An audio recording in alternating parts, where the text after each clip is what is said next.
Benvenuti all'angolo della poesia e della narrativa a cura di Cefaluarte con il patrocinio del Cenacolo Letterario Italiano via 25 novembre. Oggi siamo a Chiusa Sclafani. Oggi c'è la cerimonia di premiazione del secondo concorso internazionale di poesia di Città di Chiusa Sclafani, seconda edizione, capeggiato da Gina Giaccone con la collaborazione di Pietro Pinzarrone e il patrocinio gratuito del Comune. Quindi iniziamo una puntata intervistando alcuni poeti che hanno ricevuto dei riconoscimenti a questo prestigioso concorso e do il benvenuto al primo poeta, un pilastro della poesia messinese. Lui vince in ogni parte d'Italia, scrive in dialetto ma anche in lingua italiana. Sto parlando del qui presente Salvatore Gazzara. Benvenuto Salvatore. Grazie Francesco, è stato un piacere per me partecipare a questo concorso ed essere presente soprattutto per la bella cittadina che ci ospita oggi e non ultimo la storia che questa cittadina tramanda nei secoli. Per me è una grande emozione intervistarti, è la prima volta infatti che io ti intervisto, nonostante noi già ci siamo incontrati in alcuni premi. Tu sei stato premiato fra l'altro al premio Memorial Salvo Galliano a Terrasini e lì ci siamo anche incrociati e quindi hai tutta la mia immensa stima per il messaggio che tu lanci attraverso la poesia sia in lingua dialettale né la parlata, e lo dici tu perché lo scrivi sempre nella parlata di... Io utilizzo il lessico di Salvatore Camilleri. Esatto, non lo volevo dire. Salvatore Camilleri, come tutti sanno, è un filologo e purtroppo in Sicilia, noi non avendo ancora una nostra lingua, ma ci stanno tanti vernacoli, io per non alimentare le confusioni ho preferito scegliere il lessico di Salvatore Camilleri proprio perché si possa identificare nel tempo.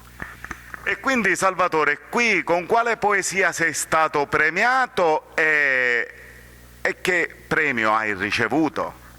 Io adesso ho fatto il terzo posto con la poesia religiosa e praticamente sono stato classificato al terzo posto con Signore che sei luce dello mondo. E allora Salvatore, ascoltiamo la poesia. Sì, sarà un piacere per me.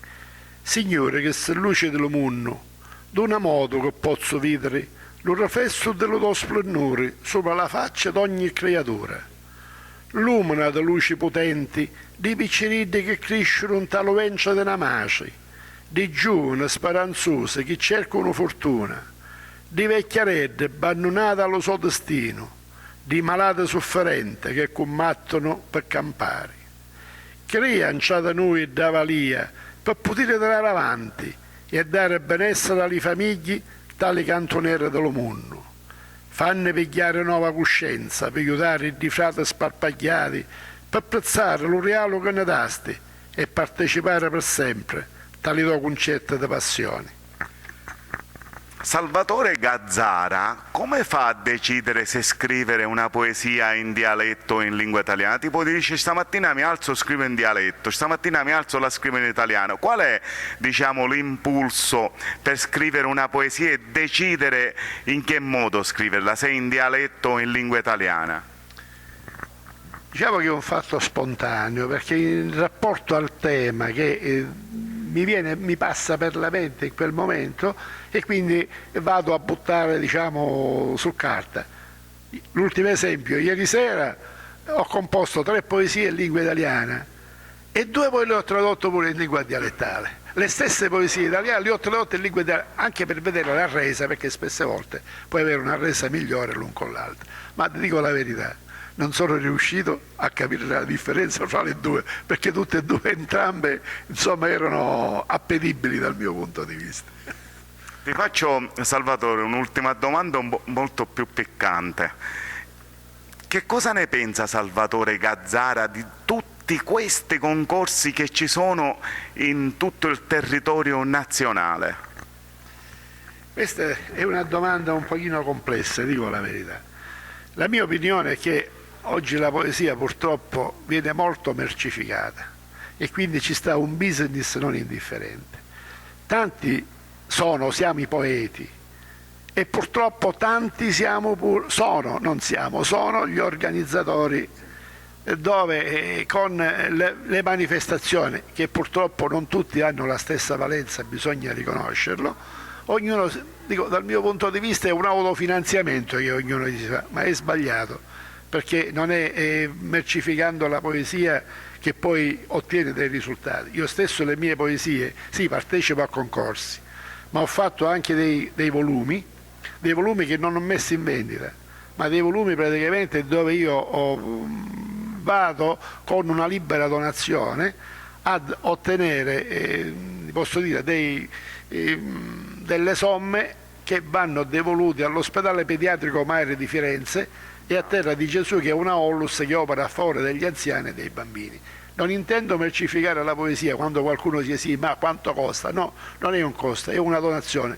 Chi la vuole fare la fa, chi non la vuole fare è libero di non farla, però dico, il mio animo è quello di donare, ma la mia è una donazione a 360 gradi, perché io in questi miei volumi ho dei patrocinanti che sono l'Avis, che sono, ti posso dire, l'AIDO, Associazione della Donazione Organi, va bene? Quindi sono istituzioni, enti praticamente che operano a favore del sociale.